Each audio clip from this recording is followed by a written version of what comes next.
Okay, so ito. Dito muna tayo sa brake pad. Ito pa nga pala yung brake pad niya na luma. Yan, sira na po.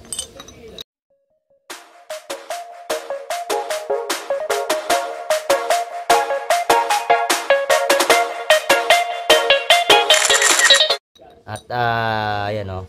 Iba yung preno, parang mas matibay pa yung preno kaysa ron sa plato. So yan, tapon ko na yan. Then ito, dito tayo sa caliper. So madalas no, nakikita natin, nagpapalit lang. Tulad niya no, marumi na.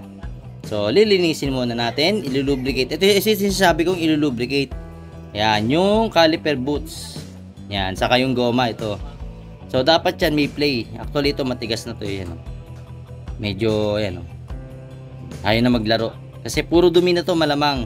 So lilinisin nyo po itong dalawang to. Yan, nasa caliper boots na yan. Yung bracket na to, lilinisin nyo yung both end nito. Pag nalinis nyo na yan, para maikabit nyo yung bagong preno, syempre kailangan nyo itulak to. Pero bago yon, check nyo muna yung ano niya, ito. Check nyo muna to. Yung mismong piston. Yan, yung caliper piston ng preno. Tapos, pag bago nyo siya itulak, dapat ay yan, naka-open to. Yan, naka-open yan. Para yung fluid, pag tinulak nyo to, aangat ng kusa yung fluid doon, papunta rin sa brake lever nya, dito sa brake master, aangat yung brake fluid, hindi magkakaproblema tong pagtulak mo rito ng piston. So, yan, lilinisin ko muna to, then mamaya pakita ko after ko malinis. Papakita ko sa inyo kung alin yung nilulubricant na binabanggit ko. Okay, so yun lang muna tayo. Ayan, so tapos na ako maglinis, no? At alam niyo naman na kung paano ako maglinis eh. So ayan, pakita ko lang, no? So pag yan nalinis nyo na, ayan, mas makikita nyo siya, oh. Buksan natin yung ilaw. Ayan. Para mas kita nyo yung, ayan, oh. Checkin nyo po yung piston nito, yung caliper piston, kung may gas-gas na o kinakalawang na, tulad nito, ayan, oh. Malinis naman siya eh. Ayan. Wala pa mga kalakalawang. Talagang marumi lang kanina. At apan dun sa history nung dating gumawa, nagpalit lang daw talaga si sir ng preno, hindi raw talaga nililinisan to. At isang nakita ko nga ito, yung naglilinis na ako, kaya napaka-importante naglilinis eh. Ito. Yan. Itong part na to, ito yung kinalawang. Ayan, oh. Pansin nyo may konting kalawang pa. Yan, may natira pang konti. So lilinisin ko pa yan ng konti para mawala yung kalawang nya. Yan. Tapos ito yung isa ko pang nakita sa kanya na sabi ko, yeah, by the next time palitan yan, no. Nag-crack na, ayaw ko kung anong history nito. Siguro hindi alam ikabit ng maayos. Napilitan ikabit lang, yun, no. Nabasag yung ano, nag-crack. Ayan, no. Basag talaga yan, asing putol yan. So yun po, sabi ko nga po sa mga naggagawa, doble ingat po tayo sa pyesa kasi sayang yung pyesa, kung imbis na tatagal, yan, masisira ayan daming gas-gas. So ito, lilinisin ko lang muna na mabuti para may kabit yung preno at the same time ito yan, malinis na rin. So lalagyan nyo lang ng grasa, mas maganda yung grasa pang caliper o yung heavy duty grease. Yan, ito yan, lilinisin ko pa yan ng konti. Yun, meron pang natira.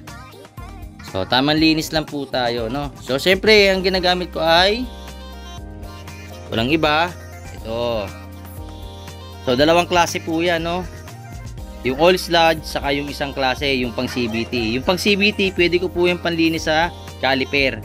Itong oil sludge kasi pang makina. So ang ginagawa ko, nagsasalin ako sa gantong lagayan niya. Dalawa yung binili ko nito. Ayan, no. Pansin nyo medyo mapula-mula yung kulay. Ito yan. Ayun, no, ayan. So yan siya, yung kay Clinica Motorin na degreaser yan. So yun, ito nililinis ko lang, then mamaya lulubricate ko, kakabit ko na. So ganyan lang po, no, yung proper way na para sa akin, no. Mas masarap na nililinis kasi mas nakikita mo yung sira ng mga pyesa o kung ano yung mga dapat palitan. Mas maganda po yung ganon. Gumamit po tayo ng proper tools para yung mismong mga piyesang sira, kung kinakailangan magpalit, magpapalit. So yan po. Yan lang po muna. Maraming salamat. Okay, so ayan, tapos ko na linisin, no? Papakita ko naman sa inyo paano nakakabit. Actually, nilinis ko muna to. Yan, gamit yung cotton buds. So, yung cotton buds, hindi lang pantenga yan. Pwede rin paninis ng ng goma yan dito sa loob. Kasi mahirap linisin yan, di ba? Mahirap dukutin. So, pwede nyo panlinis yan dito. Linisin nyo yung loob, tulad niya, no? Di ba? Malilinis mo pa, matatanggal mo pa yung mga expired na grasa. So, yan. After nyan, so ibabalik mo na siya rito. Dapat may naka-ready ka na heavy duty grease. Yan. Ito. Yan o. Lalagyan mo to. Yan. Tapos to, lagyan mo lang yung gilid. Tapos gamitin mo lang ng cotton buds para kumalat yung grasa sa loob. Yan. Ganyan. Tapos, yung loob nito, yun. Sundutin mo lang yung loob, yan. Yan. Para malagyan mo ng grasa. Pero wag sobra ha. Yung sinasabi ko palagi, sakto lang dapat yung ilalagay nyo. So, pangit din pag sobra. Ganyan lang. After, lalagyan nyo yung caliper boots. Ito. Lagyan nyo yung loob. Yan. Pwede nyo lagyan ng ganyang way.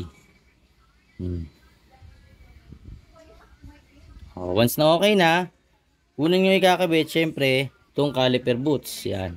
Paano ikakabit? So, dapat ganyan ang posisyon yan. So, pag ikakabit siya, yan, to, tusok nyo lang dyan. Yan. Medyo diskartehan nyo lang, no? Pagka binabalik nyo. Tapos tulak nyo lang pagka okay na. Yun, yan, no? Then, salpak yun. Kusa na yung huhulma dun. Yan. Pag okay na yan, pwede nyo nang ibalik yung isa. Ito. Yan, kabit nyo na to. Ganun lang yan, no? Magkukusang fitting yan sa loob. Alam ko naman ng marami ng vlogger na nag-explain nito at pinakita na kung paano yung way. So, sa akin lang ito. Tinuturo ko lang ulit sa inyo sa mga hindi pa nakakapanood. Sa mga hindi pa alam kung paano. Yan, ganyan po. Oh. Pag okay na yan, sunod nyo naman ito. Ito na, yan, malinis na siya, no? Yan. So, lalagyan nyo lang ng grasa to. Sa katamtaman lang.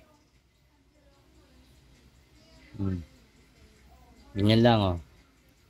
Saktuhan lang po. Kasi may laman ng grasa tong dalawa, di ba? So, dito naman, saktuhan nyo lang lagyan. Yung makuberan nyo lang yung buong surface niya. Yan. Pag okay na, pwede nyo nang ibalik. Yan, ganito. Then, double check nyo yung caliper. Kung yung play niya is okay na ba? Kung okay na yung play niya. So, yan. Checkin nyo muna. Yan, tulad yung ginagawa ko. Yan. Dapat naglalaro siya. Pag hindi, ayusin nyo. Yan. Dapat bumabalik. Yan. Bumabalik na yung forma niya. Yan. Pag umangat siya, yan. Yan. Kita nyo? Gumagalaw na ulit. Unlike kanina, hindi ko halos magalaw yan. O, yun. Konting angat lang. Yun. Gumagalaw na. So, ganun lang. Dapat nagpi-play na siya ulit. Yan. Tapos, ikabit nyo na isa-isa yung pyesa. Make sure lang yung mga dapat i-lubricant o lagyan ng grasa, lagyan nyo na. Ano ba ang purpose ng grasa? So, na-explain na po yan ni Clinica Moto at saka ng ibang mga nagbablog. Ano po? Is para maging water resistant, ma-prevent natin yung pagkakaroon ng kalawang. At the same time, mapoprolong yung buhay ng pyesa. So, ganyan. Tapos, pwede nyo nang ikabit yung mga parts pa isa-isa. So, ito, paano kinakabit? Ayun, meron siyang parang tusok. So, ibig sabihin yan, ganito yan. Naka-clip. Yan. Ganyan po yung forma niyan. Sa Raider GFI po, ganito ha. O, yan. Pag okay na yan, pag nakabit nyo na yan, ito, lulubrikan nyo rin to. Lagyan nyo rin ng konting grasa lang. Konting-konti lang, hindi kailangan ng sobra. Yan. Pag okay na yan, isang bolt lang yan, na allen. Yan. Pag okay na yan, pwede na siyang ikabit yung bagong preno. So ito, bagong preno to, yan. Ito na dapat to nililiha, no. Kung ano, lihain nyo lang ng 800 na liha. Konti lang naman eh, hindi naman kailangan masyado. Pakita ko lang. Ayan, liha. Wala, konti lang. Ayan, konting-konti lang. Ganun din sa kabila. Lihain nyo lang. Ito si Sir ang bumili nito. Ayan. Okay na. Pag okay na yan, pwede nyo nang ikabit. So, paano kinakabit? Ayan. So, ito mauuna. Ayan. Yan po, oh. Ganyan. Kabit nyo ron. Ayan. Meron yung parang hulmahan ito sa taas. So, kakabit nyo na maayos. Ayan. Ganyan siya. Ayun, oh. Kita nyo yun? Kusang sumasalpak doon. Tapos ito, so sa lubong, pag ganun. Ayan. Kawit nyo yung dito, sa taas. Tapos sa kanyo ibaba. Ganyan. Pag okay na yan, saka nyo ibalik yung lock dito sa baba. So, ayan. Kabit nyo. Gamit kayo ng alin. Ayan. Alin na, kahit manual na alin lang, pwede naman. Dahan-dahan lang. Kabit nyo muna ng ganyan. Make sure nakatulak na yung piston. Nakabaon na yung piston. Nung caliper para pag binalik nyo yung preno, mas madali na. Ganyan lang muna, oh. Pag nag-lock na, secure nyo lang lock, saktuhan lang. Tapos ibukan nyo yung preno ulit. Yan. Dapat malaki yung open niya rito. Nasaktuhan dun sa plato o dun sa disc brake. Pag okay na yan, bukan nyo ulit ng konti. Kung hindi pa sakto, pwede nyo pa siyang ibuka. Ibukan nyo na. Para pag kinabit nyo yung preno, easy access na lang kay mamaya. So, ganyan lang mo magkabit, no? Simple lang naman eh. Oh. Yan. Kakabit nyo na rito yan.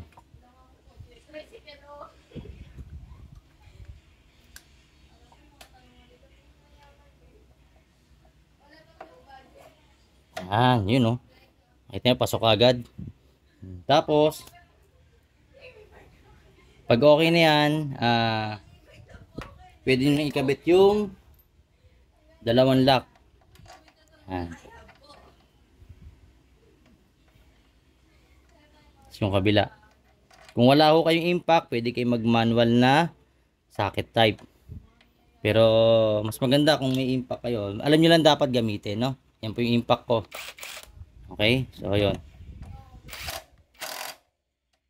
Saktong higpit lang po, wag sobra. Yan. Pag okay na, pwede nyo ibalik yung brake master caliper. Ito yung takip, balik nyo na sa taas. Yan, kabit nyo lang yan. Tapos, testingin natin after, no? So, ayan po, no? Nakabit ko na. Ayan. Pakita ko lang. Ayan. Nakabit ko na po. Then, kung mas maganda, magpapalit kayo ng brake fluid, i-rebleed nyo para maganda ulit yung brake fluid. Napapalitan po natin siya. Then, paano matetesting? So, kung nakabit nyo na at hindi nyo pa nakita, ganito lang. Iangat nyo lang to. Tapos, papreno nyo sa, kung may kasama kayo. Yan. Dapat naiikot yan. Then, preno mo, sir. Yun, o. Preno. Hold mo. Hold yung preno. Yan. Yan, o. Tigasan mo. Yun. Then, bitaw. Yan. Dapat iikot pa rin yan ng normal. Tulad nito. Yan, o. So, ibig sabihin, okay na ulit yung preno niya. Yan. Kasi may play na ulit yung caliper. Kasi nung dumating siya rito, masikip na yung caliper. Kasi nga, lumalim na yung kahit yung plato. Dahil yung preno niya is mas matibay pa rin sa plato. So, yan. Ganyan lang po, no? So, mas maganda, pinaka sinasuggest ko lagi is original. Original na brake pad. Buhay nyo na may nakasalalay dyan, eh. So, ano ba naman yung 700? Na preno. Kung 2 taon, bago kayo magpalit or 1 year. Ano ba naman yung 1 year? 700 pesos lang. kaysa madisgrasya. So yun lang po, no? Yan lang, at natapos na natin yung caliper, yung preno, yung brake pad, yung pinakita ko na yung pag-detail cleaning na kung paano yung nakakatulong. So sana makatulong sa inyo itong binablog ko, at huwag nyo kalimutan mag-subscribe and follow nyo ako sa aking FB page. JGA Humble Words po. Maraming salamat.